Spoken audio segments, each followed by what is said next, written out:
अब आप देख सकते हो इसमें pre requisite for success of retail banking.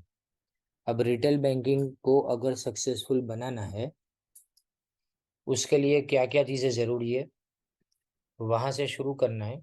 जहां जहां टिक करूँ अपने आप खुद भी उसके अंदर अंडरलाइन करिएगा। पहला लिखा है, देखो, there are various factors that can subscribe to the success of retail banking in India, a few of which are listed here in below।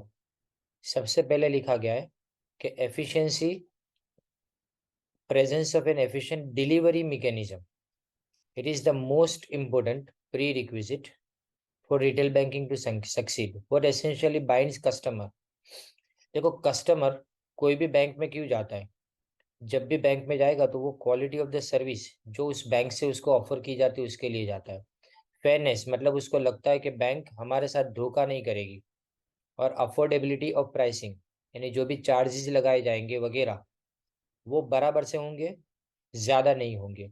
और साथ में टाइम पे सर्विस दी जाएगी। ये चार चीज़ों के लिए कोई भी कस्टमर किसी बैंक के पास जाता है।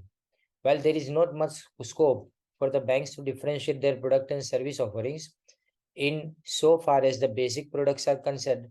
It is important for the bank to enhance यानी इंक्रीज करना the customer experience by ensuring that the services are made available whenever and wherever the customer demands them। जब कस्टमर चाहे तब और जहां चाहे वहां तक वो चीज़ें उनको मिलनी चाहिए। Further the banks can bring down there cost of service delivery, यानी हमको खर्चा कम करना, एज अ बैंक हमको खर्चा कम करना पड़े।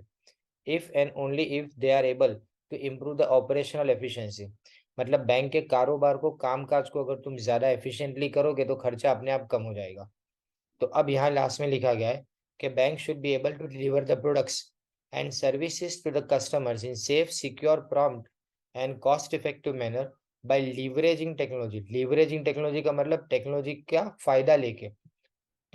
का फायदा लेके उसको बोला जाता है लीवरेजिंग टेक्नोलॉजी। ये पहली रिक्विजिट हुई। दूसरा देखो, प्रोडक्ट एप्रोप्रिएटनेस यानी प्रोडक्ट बरोबर होनी चाहिए, यानी प्रोडक्ट या तो सर्विस दोनों बराबर से होनी चाहिए। Is the bank strive, strive यानी मेहनत करती है, to bring in new customers into their fold, यानी अपने पास ज्यादा कस्टमर आए उसके लिए बैंक हमेशा मेहनत करती है। And also to retain the existing ones, they must invest heavily into data analytics and assess what are the appropriate products and in services for the specific groups of their customers।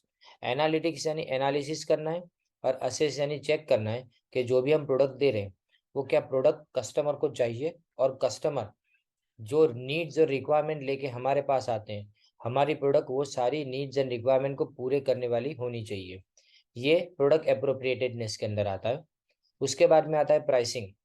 The pricing demonstrates that the product and service both on the liability as well as on the asset side। इसके बाद अपने यही topic देखेंगे, bank की liabilities क्या होती है और बैंक की assets क्या होती है उसको।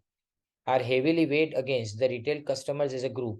हमेशा रिटेल बैंकिंग में कस्टमर थोड़ी सी चीज भी अगर आगे पीछे प्राइसिंग में हो गई तो बैंक को चेंज कर देता है। अब 7.4 में देखो, scoring models for assessing credit worthiness. अब क्रेडिट वर्दीनेस का मतलब, सिंपल लैंग्वेज में बात करें तो क्रेडिट वर्दीनेस का मतलब मार्केट में तुम्हारी शाख कितनी है, तुम्हारी रेपुटेशन कितनी है, वो क्रेडिट वर्दीनेस है। उसमें ग्रेटर ट्रांसपेरेंसी और एफिशिएंसी ये दोनों चीजें काम लगती है। Credit scoring model is a statistical technique that combines several financial characteristics to predict the behaviour of new applicants based on the performance of existing borrowers. अब क्रेडिट वर्दीनेस यानी तुम्हारी रेपुटेशन मार्केट में तब बढ़ेगी जब तुम मार्केट में service properly provide करोगे अपने एग्जिस्टिंग कस्टमर को। Some bank started employing credit scoring even in retail segment. देखो, क्रेडिट स्कोरिंग, स्कोरिंग का मतलब क्या, अपना क्रेडिट रिपोर्ट बनाना। जैसे कि कोई कस्टमर है, बैंक के पास जाता है, अब बैंक से जो भी वो लोन वगैरह लेता है उसके बाद में वो कितने टाइम के अंदर वो रीपे करता है, रेगुलर है कि नहीं अपने पेमेंट के अंदर, उसके ऊपर से उसका क्रेडिट स्कोर बनेगा। ये स्कोर बनाने का काम और इसकी इंफॉर्मेशन उसको रिपोर्ट जैसा बना के देने का काम कौन करता है? बैंक करती है। इसको स्कोरिंग बोला जाता है। And consumer protection environment. अब हमको कंज्यूमर प्रोटेक्शन एनवायरनमेंट, कंज्यूमर को प्रोटेक्ट करना है कैसे? तो देखो, across the globe regulators and supervisors are turning increasingly intolerant. Intolerant का मतलब अब सहन नहीं किया जाता, कोई भी चीज को सहन ना करना, उसका मतलब इनटॉलरेंस बोला जाता है। अब unfair market practices adopted by the market participants. Market में जितने भी लोग हैं, वो सारे के सारे लोग अब जानते हैं कि जो भी हक की बातें होती है ना, तो वो उसके लिए दुनिया भर के बहुत ज्यादा ऐसे ऑर्गेनाइजेशन है जो उनके लिए लड़ते हैं। It has been observed that large amount of penalties are levied banks by the regulators, mainly for failing to protect the consumers interest and unfair practices। Bank के ऊपर काफी सारी पेनल्टी लगाई जाती है, पेनल्टी यानी सजा दी जाती है उनको। और ये कौन करता है? M banks by the regulator. M banks का मतलब उनके ऊपर चार्ज किया जाना रेगुलेटर के द्वारा। अगर कंज्यूमर को किसी भी तरह से चीट किया जाता है या तो कंज्यूमर के साथ में कोई गलत प्रैक्टिस की जाती है, तब ये किया जाता है। More focus needs to be given to develop conviction on the customers that their rights are adequately protected। खास करके कन्विक्शन यानी उनको यकीन दिलाना है हमको किस बात का, कि उनके राइट्स के साथ में हम खिलवाड़ नहीं करते हैं। बैंक के लिए ये बहुत जरूरी है। दिस इज कल्मिनेटेड, कल्मिनेटेड मतलब developed in creation of separate authorities for enforcing fair market conduct and for protection of financial consumers। ये किसके लिए किया जाता है? इसके लिए अलग अलग हम अथॉरिटीज बनाए हैं, जैसे कि इंडिया के अंदर बैंक को रेगुलेट करने के लिए आरबीआई जैसी इंस्टीट्यूशन है। उसके अलावा दूसरी भी बहुत सारी ऐसी इंस्टीट्यूशन है जो बैंक को रेगुलेट करती है। Therefore, unless the banks in the developing countries are firmly committed to treating their customers fairly and put in place appropriate system and processes, they would be well advised to refrain from riding the bandwagon of the retail banking। इसका मतलब उनको अलग रखने की बात की गई, उनको दूर रहने का बुलाए कि आप रिटेल बैंकिंग में तब तक नहीं घुस सकते जब तक आप कंज्यूमर को प्रोटेक्ट करने का एनवायरमेंट अपने साथ में अपने बैंक के अंदर बना नहीं लेते। फिर challenges for retail banking. Challenges मतलब क्या क्या प्रॉब्लम्स आते हैं रिटेल बैंकिंग के अंदर। सबसे बड़ा जो प्रॉब्लम है वो है तुम्हारे लिए कस्टमर का जो प्राइस प्रोटेक्शन और pricing. Several examples reported on pricing being arbitrary, यानी जो भी चार्ज लिया जाता है वो जैसे करते जैसे मन में आते वैसे। आर्बिट्ररी का मतलब जैसे वैसे दे दिया जाता है वो charge. And to a certain extent illogical, कई बार तो अपने मगज में बात उतरती नहीं है कि ये ऐसे किया क्यों क्या। There are charges for the maintenance of minimum balance. अगर आप बैंक में मिनिमम बैलेंस नहीं रखोगे तो चार्ज होता है। Charges for check return, check return का चार्ज होता है। और अगर सर्विस कोई भी ना भी लो ने तो भी चार्ज हो रहा है, जैसे डेबिट कार्ड पूरे साल तुमने यूज ना किया फिर भी डेबिट कार्ड के पैसे कटेंगे तुम्हारे अकाउंट में से। Customers not conducting any transaction etcetera. Another disquieting, disquieting यानी परेशान करने वाला feature in the pricing of product and services by bank, and that is the poor subsidizing the rich। इसका मतलब पैसे वालों को आराम से लोन मिल जाती है, लेकिन जो गरीब है ना उनके पास से एक रुपया भी छोड़ा नहीं जाता है। For the retail banking model to be successful, banks pricing should be non discriminatory. Non discriminatory यानी भेदभाव नहीं होना चाहिए इसमें। रिस्क बेस्ड, जितना रिस्क ज्यादा उतना चार्ज ज्यादा।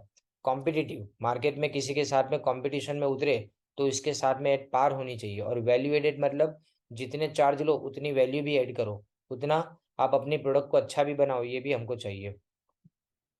फिर MIS की इनएडिक्वेसी यानी मैनेजमेंट इंफॉर्मेशन सिस्टम बराबर से ना होना। Crucial input for success of any business is the accurate, consistent and granular. Granular यानी एकदम झीनवट भरी इंफॉर्मेशन, एकदम मिन्यूट इंफॉर्मेशन बोलते वो सारी इंफॉर्मेशन अपने पास होनी चाहिए। The data on segmental revenues and segments of profit are not available with any granularity. मतलब अगर आपको सेगमेंट रेवेन्यू, सेगमेंट यानी अलग अलग हिस्से से कितना पैसा आता है और अलग अलग हिस्से ने कितना प्रॉफिट कमा के दिया, वे वो डेटा बैंक के पास अवेलेबल नहीं होता है। Under the circumstances, the banks would find it very difficult to make their pricing risk based। तो उनकी प्राइसिंग को अगर उनको रिस्क बेस्ड बनाना है, मतलब रिस्क के ऊपर डिपेंडेंस रखे ऐसी बनाना हो, तो इसके लिए उनके लिए बहुत तकलीफ होती है, वो कर नहीं पाते ये। It is crucial therefore that if the retail banking has to be rolled out successfully, तो बैंक को क्या करना पड़ेगा, अपने लिए इंफॉर्मेशन सिस्टम बराबर से बनानी पड़ेगी।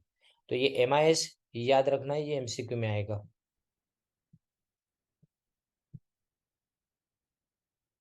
फिर केवाईसी का फुल फॉर्म पूछा जाता है, नो योर कस्टमर।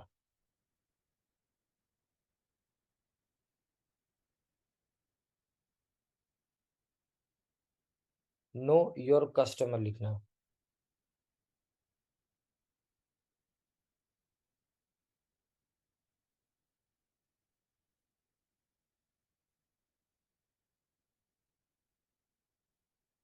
और देखो, अंडरस्टैंडिंग ऑफ केवाईसी और AML इश्यूज, इसमें केवाईसी नो योर कस्टमर और AML का मतलब होता है एंटी मनी लॉन्ड्रिंग, यानी हवाले बंद करें। एक कंट्री से दूसरी कंट्री के अंदर बैंक के अलावा डायरेक्टली पैसे भेजे जाए, उसको हवाले बोले जाते हैं। तो यहाँ पे AML इश्यूज जो है ना, उसको क्या करना है, AML इश्यूज यानी एंटी मनी लॉन्ड्रिंग इश्यूज को उनको सेटल करना है, यानी आपको उसके लिए कोई ना कोई ऐसा मैकेनिज्म बनाना पड़ेगा जिससे ये सब चीजें अपनी बैंक के अंदर ना हो पाए। The banks in the developed countries have face significant amount of penalties from the regulators. Regulators जैसे यहाँ पे RBI है, वो रेगुलेटर है। तो उन्होंने क्या किया, अपने कस्टमर्स के साथ में ड्यू डिलीजेंस यानी बराबर समझदारी से काम नहीं लिया। इवन इन इंडिया RBI ने बहुत ज्यादा पेनल्टीज इम्पोज की हुई है on some of the banks for their failure to have proper due diligence on their customers.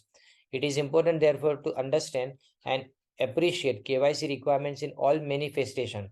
Manifestation मतलब हर तरह के पहलू यानी phases के अंदर, be it for the products on the asset side of the balance sheet or on the liability side. Banks should also need to be mindful about the KYC due diligence for the third party. अब एक बात समझो कि अपनी product जब बेचते हैं, बेचने के टाइम के ऊपर हमने सिर्फ अपनी प्रोडक्ट बेचा ऐसा नहीं होता। कई बार हम दूसरों की प्रोडक्ट भी बैंक के अंदर से बेचते हैं, जैसे लाइफ इंश्योरेंस, किसी दूसरी कंपनी का लाइफ इंश्योरेंस कोई बैंक बेचेगी, ये ऐसा हो सकता है। तो तब भी हम क्या करेंगे, KYC हमारे पास जो इन्फॉर्मेशन है ना वो उसको बेचेंगे ऐसा। तो इस वक्त हमको खास ध्यान देना है, बैंक को इसके अंदर खास ध्यान देना पड़ता है। फिर नेक्स्ट आता है managing risk.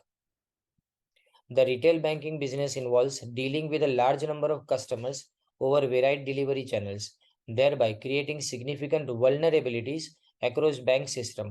This could be in the form of adequacy of internal guidelines or non-adherence by staff. Staff बातों को ना माने ने वो, और गाइडलाइंस को अपने फॉलो ना करे, वो सब चीजें, ये मैनेजिंग रिस्क, रिस्क इसी से बढ़ता है। Inadequacy in the technology system supplied by vendors, जो भी सामने वाले ने हमको, यानी जिसके पास से हमने सप्लाई लिया है, जैसे कंप्यूटर वगैरह का, वो बराबर ना हो। और fraudulent practices employed by customers, hackers etcetera. कई बार कस्टमर भी फ्रॉड करते हैं, तो कई बार हैकर्स बैंक को, वेबसाइट को हैक करके उसमें किसी अकाउंट होल्डर का पैसा चुरा लेते हैं।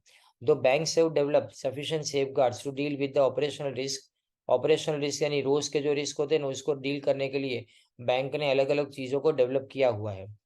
With traditional delivery channels, it is essential for adequate safeguards for non-traditional delivery channels, as evident from large number of technology-related frauds being witnessed across the Indian banks in the past few years. इतना सब कुछ होने के बावजूद भी आज भी अपने देखते हैं कि बैंक बहुत सारी चीजों को के अंदर पीछे है, यानी मतलब वो कंप्लीट कर ही नहीं पाती, और मार्केट में जो चल रहा है उस वो लोग हैकर्स आगे बढ़ जाते हैं, और बैंक उसके बाद में सोच पाती है कि इसको कैसे टैकल करना है।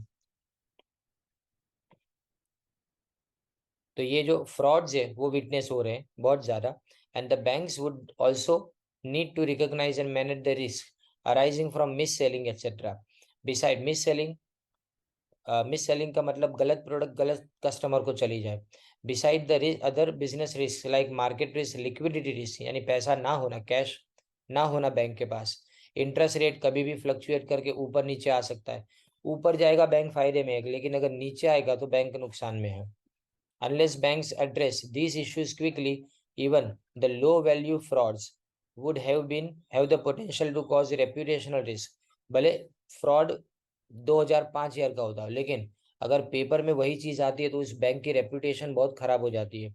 और unwarranted litigation of for the banks. Unwarranted यानी जो मांगा ना गया हो उस तरह का लिटिगेशन, मतलब कोर्ट का झमेला, वो उसके अंदर बैंक को पढ़ना पड़ता है। It is therefore absolutely important that the banks improve the risk management systems to address this issues. तो इन सारे इश्यूज को ध्यान में रखने के लिए, इन सारे इश्यूज को एड्रेस करने के लिए हम क्या करेंगे, बैंक्स रिस्क मैनेजमेंट को इम्प्रूव करेगी, रिस्क को और ज्यादा प्रॉपरली मैनेज कर पाएगी वो बैंक। फिर effect of disruptive new technologies. अब देखो कुछ टेक्नोलॉजी ऐसी है with the increased proliferation, proliferation यानी मल्टीप्लीकेशन बोलते हैं उसको, बहुत ज्यादा कोई चीज हो ना उसको प्रोलिफरेशन बोला जाता है।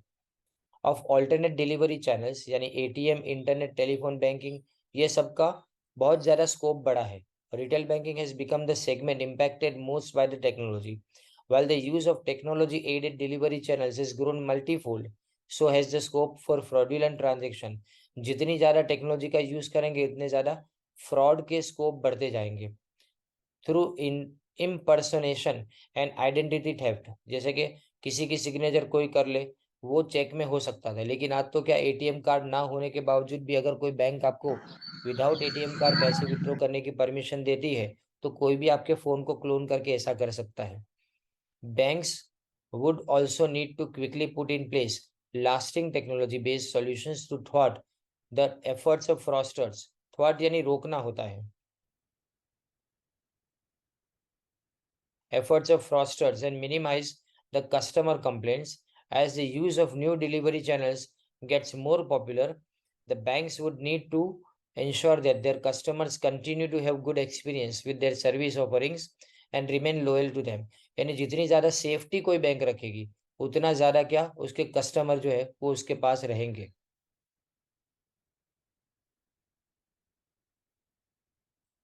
नाउ कंटिन्यूइंग ग्रोथ, बैंक के लिए ये एक और प्रॉब्लम है कि बैंक जो भी है वो कितना ज्यादा अपना ग्रोथ को कंटिन्यू कर पाती है, यानी जो उसके बिजनेस में इंक्रीज होता है वो कितने साल तक वो कंटिन्यू कर पाती है। Despise banks concerted effort, concerted यानी serious efforts are increasing the banking penetration and bringing more and more adult population under the formal financial system over the last 7-8 years, more than half of the target population remains uncovered। यानी India के अंदर अभी भी कम से कम 50% ऐसे लोग हैं जिनको पता ही नहीं है बैंक के अंदर कारोबार कैसे किया जाता है, बैंक के अंदर ट्रांजेक्शन कैसे किया जाता है।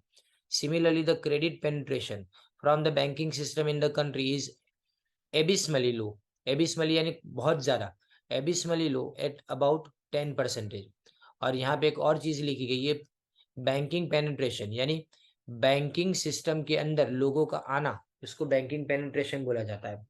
तो लोग आज भी बैंक के अंदर जाने से कतराते हैं, यानी अभी भी वो पुरानी सिस्टम वही को उसी को आगे बढ़ाते हैं। और सबसे ज्यादा प्रॉब्लम तो बैंकिंग सिस्टम के अंदर लोन लेने वाले यानी क्रेडिट पेनिट्रेशन, यानी जो लोन लेने वाले लोग हैं ना उनका है, वो तो खाली 10% जितने ही है।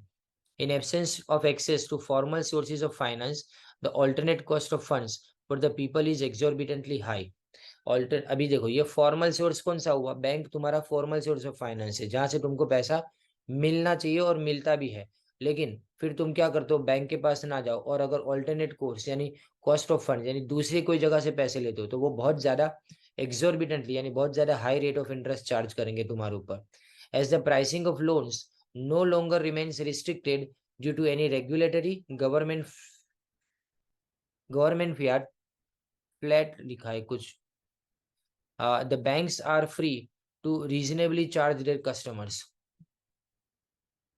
All these means that the retail banking has a huge potential to grow in India over time। यानी अपने यहाँ पे अभी 50% से ज्यादा लोग ऐसे हैं जो बैंकिंग सिस्टम के अंदर अभी तक इंक्लूडेड नहीं हुए, तो वहां पे अगर जाने का अपने पास मौका मिले तो बैंकिंग सेक्टर इंडिया के अंदर बहुत ज्यादा डेवलप हो सकता है। And it is therefore assumed that the challenges for the retail bank and banking is not one of the finding new customer और न्यू मार्केट, यानी हमारे लिए प्रॉब्लम ये नहीं है कि हमारा जो नया मार्केट या नया कस्टमर कहाँ से आएगा। It is more of a mindset issue. नया कस्टमर लाने से पहले पहले कस्टमर के माइंड में बैंकिंग सिस्टम घुसनी चाहिए। तो उनका माइंडसेट ऐसा नहीं है कि वो माइंडसेट हमारी बैंकिंग सिस्टम की तरफ आगे बढ़े। The banks need to get convince about financial inclusion. अब देखो ये मतलब होता है फाइनेंशियल इंक्लूजन का कि ईच एंड एवरी वन जो बैंक के पास यानी फाइनेंशियल इंक्लूजन यानी लोन लेने के लिए आसानी से उनको बैंकिंग सिस्टम मिल जाए और उसके बाद में पैसे डिपॉजिट करने के लिए वो एनकरेज हो, ये सबको अपने फाइनेंशियल इंक्लूजन बोला जाता है। As a viable and profit making business proposition and pursue that objective with a missionary zeal। Missionary zeal का मतलब समझते हो कि जो रिलीजियन को फैलाने वाले लोग हैं वो है ना क्रिश्चियनिटी के अंदर खास करके अपने क्रिश्चियनिटी को फैलाने के लिए एकदम जोश के साथ में आगे बढ़ते, एग्जैक्टली वही जोश के साथ में बैंकिंग को भी आगे बढ़ाना है। The growth of retail banking, especially in emerging economies, is attributable to the rapid advances in information technology, the evolving macroeconomic environment, financial market reforms, and several micro-level demand and supply side factors. In the context of retail lending, deployment of scoring models would minimize the subjective element and thereby fast track the decision making process. देखो ये scoring models लिखा है ना, वो credit का score जैसे CIBIL का score होता है ना, ऐसा स्कोर डिसाइड करेगा कि आप किसको लोन दोगे और किसको लोन नहीं दे पाओगे। quality of services offered by the banks is going to be another key differentiator। Her bank अपनी सर्विस को और ज्यादा इंप्रूव करके देना चाहती है क्योंकि कंपटीशन ज्यादा है। in ultimate analysis, providing better service to the customers would be the key to generate larger revenue for the banks। यानी हमारे लिए बैंक्स के लिए सबसे ज्यादा जो पैसा आएगा वो कहाँ से आएगा, बेटर सर्विस से आएगा। अब reasons for growth of the retail banking segment, ये लास्ट क्वेश्चन होगा तुम्हारा। ये जो इसके बाद में जो प्रोडक्ट मॉडल्स है वो अपने कल करेंगे। ये प्रोडक्ट मॉडल्स बहुत इजी क्वेश्चन है, इसी में से एमसीक्यूज आएंगे, मैक्सिमम एमसीक्यूज इसमें से आएंगे। देखो there are various reasons that contribute to the growth trajectory of retail banking segment, a few of which are as follows. ये ट्रेजेक्टरी जो वर्ड है ना वो रॉकेट साइंस में यूज होता है। कैसे रॉकेट ऊपर की तरफ एकदम स्पीड से जाता है उसको ट्रेजेक्शन बोला जाता है। इसी के ऊपर से ग्रोथ को भी ऊपर की तरफ लेने के लिए हम रिटेल बैंकिंग सेगमेंट में क्या क्या कर सकते हैं, उसका ग्रोथ कैसे हो पाएगा और क्यों हो रहा है, उन दोनों रीजंस के बीच में यहाँ लिखा गया है। देखो सबसे पहले ये इजी भी है क्वेश्चन, देखो क्या लिखा है, rise of the young Indian professionals. यानी इंडिया में जो मिडिल क्लास सबसे ज्यादा कंट्रीब्यूट करता है बैंक के अंदर। अब वो मिडिल क्लास में भी कौन से लोग, तो मिडिल टू हाई इनकम वाले लोग जो कंटिन्यूअसली इंक्रीज हो रहे हैं, यानी जिनके नंबर्स इंक्रीज हो रहे हैं। जो यंगर पॉपुलेशन है वो उसका परचेसिंग पावर बढ़ रहा है, बट वो साथ में वो क्या करेंगे, डेट भी यानी कुछ ना कुछ चीजें लोन पे खरीदने के लिए रेडी है।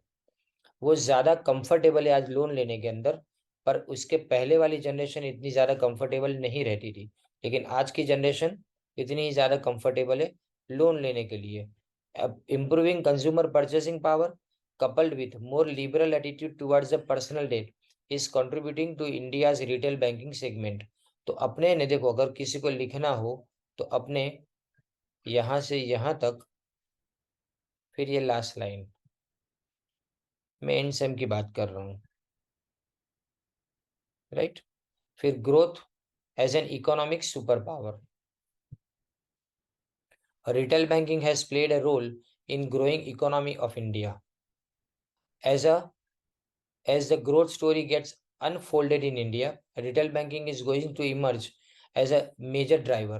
AT नाम याद रखना है, Kearney, a global management consulting firm, identified India as the second most attractive retail destination। पहला कौन, China. of the 30 emerging markets, 30 market में से सबसे टॉप के 30 मार्केट में से सेकंड लार्जेस्ट मार्केट इंडिया का है। तो इसमें अगर समझो कि ये नहीं लिखोगे, ये वाला एटी कर्नी वाला, ये इतना ही लिखना है आपको। और बस यही इतना ही लिखना है आपको इसमें सेकंड में। फिर इसके बाद में increasing purchasing power of middle class people, the rise of the Indian middle class is an important contributory factor in these regard।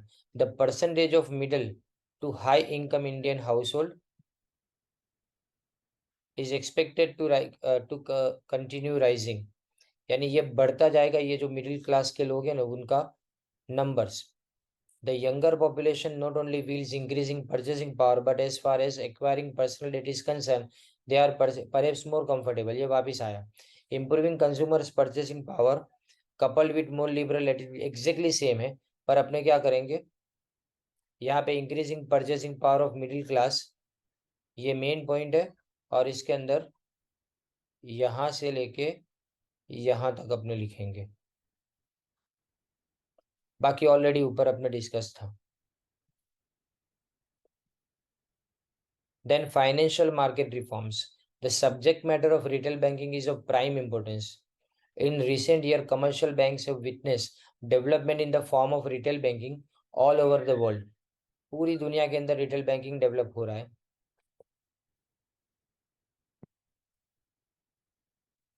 And the growth in the field of retail lending is primarily because of the speedy advancement in the IT sector. यहाँ से शुरू करना है इसमें, यानी speedy advancement किसके अंदर है, आईटी सेक्टर के अंदर.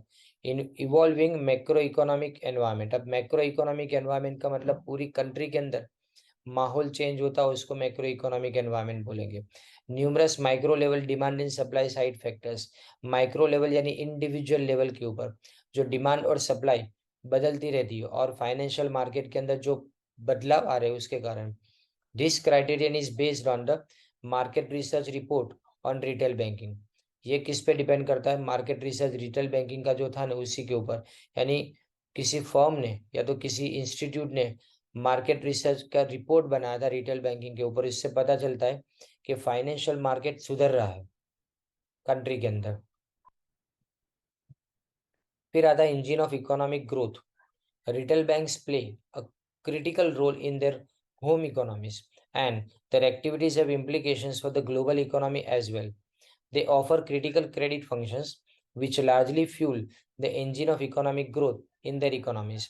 When problems hit the retail banking sector, the result is often dire economic circumstances for the economy as a whole. Dire यानी पूरा चेंज हो जाए ना, उसको डायर इकोनॉमिक सर्कमस्टेंसेस बोलेंगे. अब देखो ये क्रिटिकल रोल होम इकोनॉमीज यानी अपने अपने कंट्रीज के अंदर हर बैंकिंग सिस्टम हर कंट्री की अलग अलग होती है, और उनकी एक्टिविटी का पूरी दुनिया के ऊपर भी खासा इफेक्ट पड़ा है. They have the critical credit functions which largely fuel the economic growth. क्योंकि अगर आप किसी को लोन देते हो, लोन देने से उसका कारोबार बढ़ेगा, कारोबार बढ़ेगा तो इकोनॉमिक ग्रोथ होगा, और इकोनॉमिक ग्रोथ उसी कंट्री का हो पाता है जिस कंट्री के अंदर बैंकिंग सिस्टम प्रॉपरली हो. When retail banks are failing यानी जब वो फेल हो जाती है, लिटल और no credit is available for credit seekers. इस वक्त जो लोग लोन मांगते हैं उनके लिए इन बैंक्स के पास कोई तरह की लोन होती ही नहीं है. And the economic activity becomes depress, और पूरी की पूरी इकोनॉमिक एक्टिविटी डिप्रेशन के अंदर चली जाती है. अब ये product models in retail banking है. मैं अभी आपको बता दूं, देखो एसेट साइड. एसेट बैंक के लिए क्या है, हम जिसको एसेट मानते हैं ना वो बैंक के लिए थोड़ा अलग है. बैंक के लिए एसेट के अंदर आता है जो बैंक लोन देती है ना हमको, वो बैंक के लिए एसेट है. जो बैंक लोन देती है वो बैंक के लिए एसेट है, ये ध्यान में रखना है. फिर ये बैंक के लिए लायबिलिटी, बैंक का सेविंग्स अकाउंट, तुम जो पैसे डिपॉजिट करते हो बैंक के अंदर, हम जो पैसे डिपॉजिट करते हैं बैंक में, सेविंग्स में, करंट अकाउंट में या फिक्स डिपॉजिट के अंदर, ये सारा पैसा जो है वो बैंक के लिए लायबिलिटी है, क्योंकि बैंक को वो पैसा लौटाना पड़ेगा. और इसीलिए यहाँ पे ये जो अपना जो चैप्टर है ना वो इंटरेस्टिंग यहाँ से बनता है. देखो यहाँ से इतना सब लेंदी लग रहा है लेकिन बहुत सिंपल है ये.